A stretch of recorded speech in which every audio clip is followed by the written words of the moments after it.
সিরিয়ালে Christmas celebration যেমন হয়। এই নাও টগর, আজকে রাতে ক্রিসমাস পার্টিতে তুমি এই রেড কালারের ড্রেসটা পরবে। তোমাকে নিয়ে আমি ডান্স করব। আমি থাকতে এটা কিছুতেই হতে দেব না টগর।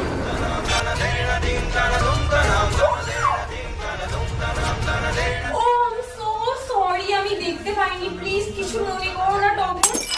এ মা, তোমার জামাটা তো পুরো ভিজে গেছে।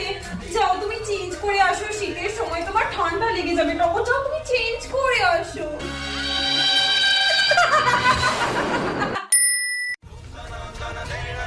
তোমায় এত ভালোবেসে ড্রেসটা দিলাম, তুমি ড্রেসটা পরলে না। আমার কথার কোনো দাম নেই তোমার কাছে? এত বড় অপমান। চুপ, এক্ষুনি তুমি আমার চোখের সামনে দিয়ে চলে যাও।